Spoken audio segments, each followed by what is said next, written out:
Ma ogtihiin carruurey inuu jiray nin ka mid ahaa dadka ugu maalqabeensanaa taariikhda, balse hal maalin gudaheed lagu halaagay kibir iyo isdaweyne darteed.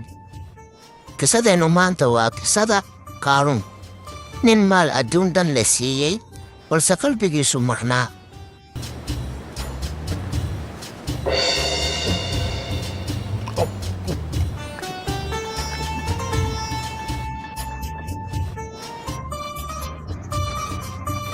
Qaaruun wuxuu ka mid ahaa reer bani Israa'iil, isla koonkii uu ka dhashay Nabi Muuse calayhi salaam.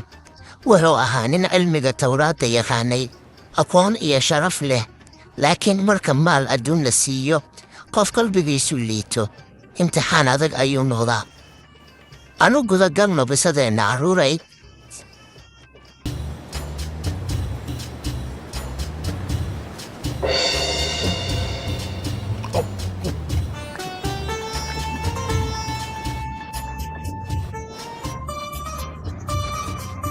Ilaahay subxaanahu wa tacaala wuxuu qur-aanka ku sheegay qisada Qaaruun, gaar ahaan suuratul Qasas.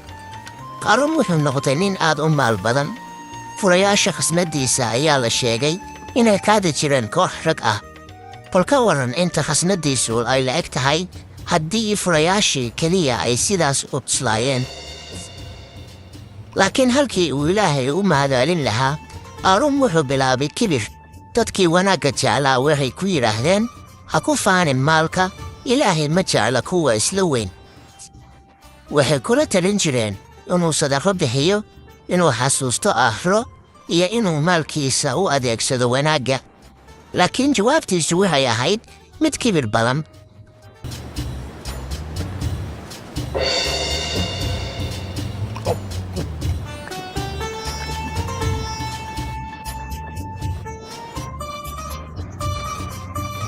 Qaaruun wuxuu odhan jiray, aniga ayaa maalkan ku helay aqoontayda iyo kartidayda.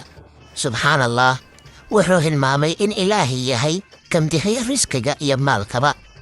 Wuxuu u arkay maalka inuu yahay natiijo dadaalkiisa oo keliya, ee ma ahayn nimco Ilaahay ka timid. Qaaruun wuxuu bilaabay inuu dadka hortooda ku faano. Wuxuu soo bixi jiray isagoo ku labisan dhar qaali ah iyo dahab. Dadkuna way la yaabi jireen. Qaar ka mid ah dadka adduun jacaylka ah waxay odhan jireen, bal eega Qaaruun, haddii aan heli lahayn wixii la siiyey isaga. Laakiin kuwa iimaanka leh waxay dhihi jireen, waxaa ka khayr badan ajarka Ilaahay siiyo kuwa samra oo camal wanaagsan sameeya.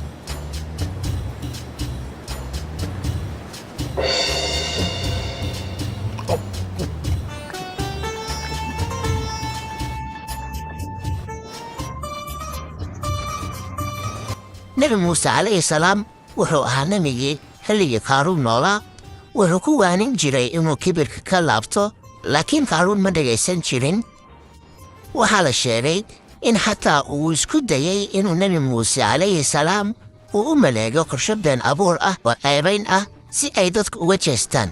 Marka uu qof kibir ku fogaado, qalbigiisu wuu indho beelaa.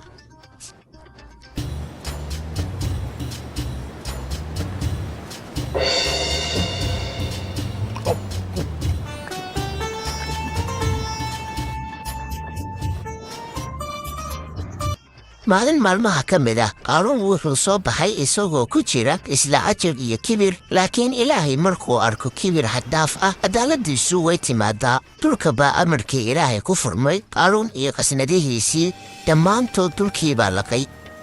Ma jirin cid badbaadisa. Maalkii uu ku faani jiray ma difaacin, saaxiibadiis ma caawin. Hal mar ayaa la waayey isaga iyo hantidiisiiba. Kuwii shalay ka hinaasi jiray maalkiisa waxay yidhaahdeen, haddii Ilaahay noo siin lahaa maal sida ugu siiyey Qaaruun, annaguna waan halaagsami lahayn. Waxay garteen inuu maalku yahay imtixaan. Qisada Qaaruun waxayna baraysaa carruurey, maalku inuu imtixaan yahay ma aha sharaf joogto ah.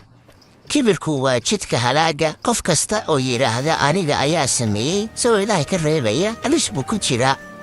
Imco kasta waa in lagu mahadceliyaa Ilaahay. Carruureen maanta qisadeennu intaasay ku eg tahay. Waa inoo qisooyinka kale ee xigi doona. بسم الله الرحمن الرحيم فخسفنا به وبداره الأرض فما كان له من فئة ينصرونه من دون الله وما كان من المنتصرين. وأصبح الذين تمنوا مكانه بالأمس يقولون ويكأن الله يبسط الرزق لمن يشاء من عباده ويقدر لولا من الله علينا لخسف بنا ويكأنه لا يفلح الكافرون. صدق الله العظيم.